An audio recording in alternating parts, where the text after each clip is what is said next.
अस्सलाम वालेकुम and greetings friends. मैं तहजीब हसन लस्ट्रेड लाइक प्रो के प्लेटफॉर्म से। फ्रेंड, ये वीडियो 16 सितंबर 2024 मंडे के लिए है। इस वीडियो में हम एनालिसिस करेंगे गोल्ड, क्रूड ऑयल और बीटीसी का।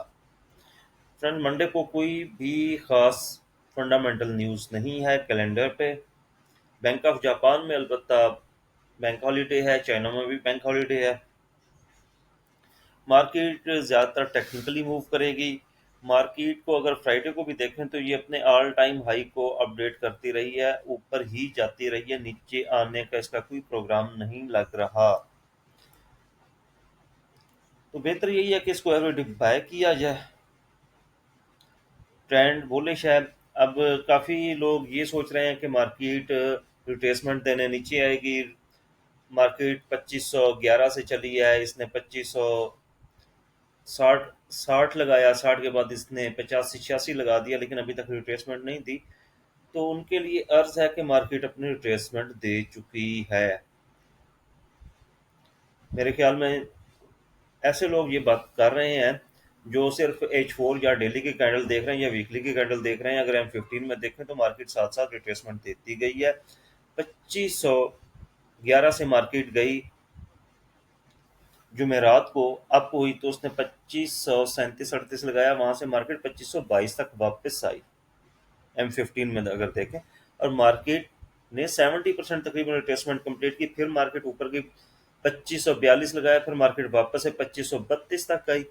तकरीबन तकरीबन 50% रिट्रेसमेंट दे ली। उसके बाद 2555 लगाने के बाद 2544 45 तक वापस आई, फिर रिट्रेसमेंट दे ली। उसके बाद ये ऊपर स्टे कर गई, और ऊपर ये 2572 से अगर ऊपर जाए तो ये 2585 तक चली गई। वहां से ये 2578 तक आ गई, अपनी रिट्रेसमेंट कंप्लीट कर ली।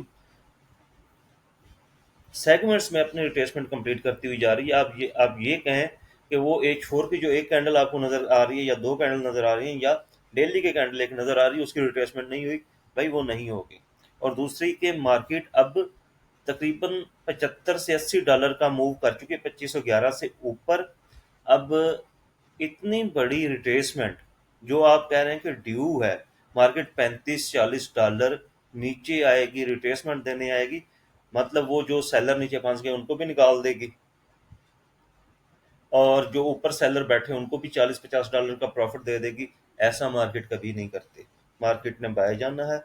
मार्केट थोड़ा बहुत पुल बैक लेने नीचे आएगी, तो मैं फिर इसी लिहाज से ये बाय जोन दूंगा 2563 से 2573। क्यों दूंगा? 2573 पे डेली का पिवट पॉइंट बन रहा है, पिवट लेवल है, ये ब्लू लाइन मैंने लगाई है। और वीकली पिवट पॉइंट अगर देखा जाए तो 2536.5 है जी। एक बार इधर से की जा सकती है अगर मार्केट ये एरिया ब्रेक कर दे। मैंने ये ग्रुप में भी पहले बताया था कि 73 की सपोर्ट है, ये ब्रेक हुई तो 63 की सपोर्ट, ये ब्रेक हुई तो मार्केट नीचे आएगी। फिर इसको हम नीचे इस लेवल से बाय करेंगे। 2531 से नीचे आती हुई मार्केट मुझे बगैर किसी फंडामेंटल के, बगैर किसी बड़ी न्यूज के आती हुई नजर नहीं आ रही। मैं बड़ी दफा कह चुका हूँ, ये आप बात लिख लें। हाँ, ऊपर अगर मार्केट जाती है, ऊपर सेल कहाँ से करेंगे? सेल करेंगे 2593 और 2597 से। यहाँ पे जो 2600 का एक साइकोलॉजिकल लेवल है, उससे पहले पहले मार्केट रिजेक्शन लेने की कोशिश करेगी। और यहाँ पे अगर रिजेक्शन ना ले पाई तो मार्केट फिर ऊपर जाएगी मंथली रेजिस्टेंस नंबर 3 की तरफ। और यहाँ पे H4 की जो असेंडिंग चैनल था, इसकी लोअर लाइन थी, इसको टेस्ट करके और एग्जैक्टली इस पॉइंट पे जाके हमारा ये भी बनेगा, R3 भी बनेगी। यहाँ से सेल आएगी, ठीक है, यहाँ से सेल काफी हद चांस है कि यहाँ से सेल आएगी। लेकिन फिर लोग ये कहेंगे कि मैं बाय बाय करता हूँ, सेल का भी जोन दे रहा हूँ, फिर रिट्रेसमेंट की सेल आनी है फिर, ठीक है। और नीचे जो रिट्रेसमेंट की सेल का इंतजार करने के लोग बैठे हुए हैं, उनको सेल नहीं मिलेगी। रीजन के मार्केट सेल ऑलरेडी दे चुकी हुई है। ठीक। और आगे 18 तारीख को एफओएमसी है, फंड रेट का डेटा है, आगे नवंबर में इलेक्शन है यूएस में। ये सारी चीज़ें लेके गोल्ड ने बाई ही रहना। मैं एक साल से यही कह रहा हूँ बाई जाएगा। 1996 पे था गोल्ड, तो तब मैंने कहा था 2010 लगाने वाला है। तब चार पांच लड़के मेरे पीछे पड़े रहे हैं कि ये कैसे लग जाएगा, कैसे लग जाएगा। आज माशाल्लाह 2600 के करीब है। और कल ग्रुप में मैंने अपना अप्रैल 1 अप्रैल और 5 अप्रैल को जो एनालिसिस दिया था कि मार्केट 2275 भी लगाएगी, 2310 लगाएगी, 2355 लगाएगी, और 2355 DPOI है। यहाँ से मार्केट रिजेक्शन लेगी, ठीक है, वरना फिर ये ऊपर जाएगी 2500, 2600, 2700, 2900 तक टिपी दी इंशाल्लाह मार्केट ऊपर जाएगी।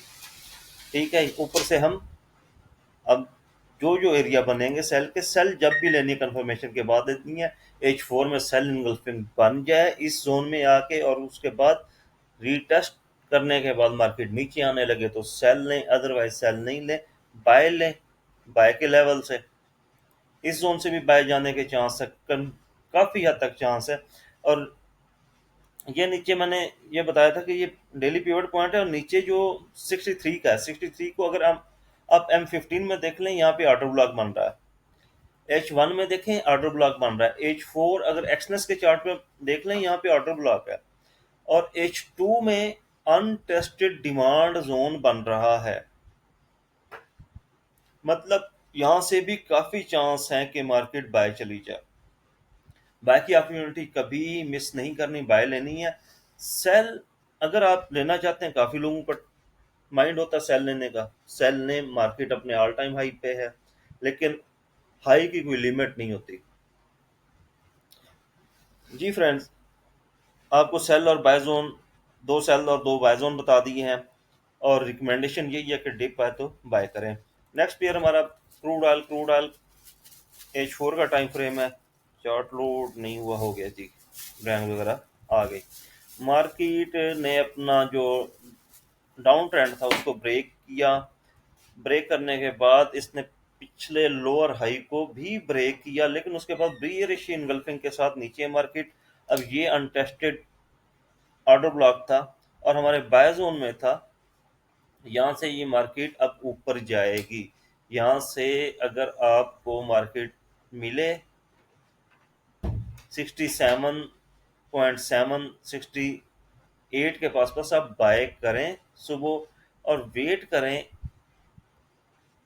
इस ऑर्डर ब्लॉक का 69.05 का। यहाँ पे प्रॉफिट बुक कर लें या इसको ब्रेक इवन कर दें। कुछ का प्रॉफिट बुक करें, कुछ ब्रेक इवन करें। अगर H4 कैंडल इस ऑर्डर ब्लॉक के ऊपर मतलब 69.5 के ऊपर क्लोजिंग दे जाती है, तो फिर काफी हद तक कंफर्मेशन है कि मार्केट 73, 74 लगाएगी, उसके बाद फिर कोई करेक्शन करेगी। अभी क्रूड ऑयल में बाय ही सजेस्ट करूंगा। हाँ, अगर यहाँ पे क्लोजिंग H4 में ऊपर नहीं देती तो यहाँ से आप स्कैल्पिंग सेल कर सकते हैं। ऑल दो के ट्रेंड रिवर्सल हो चुका हुआ है, लेकिन स्कैल्पिंग सेल का फिर भी मैं आपको ऑप्शन देता हूँ। स्ट्रिक्ट एसएल के साथ आप स्कैल्पिंग सेल कर लें। अगर H4 ऊपर क्लोज नहीं होती, आपको 69.23 मिलता है तो।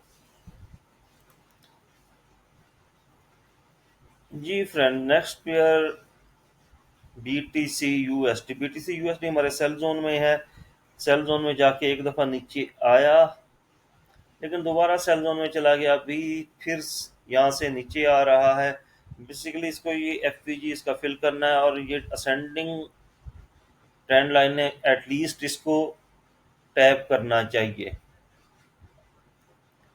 बेहतर तो ये कि ये हमारे इस बाय जोन में दोबारा आए, मतलब 55,000 से लेके 55,700 तक।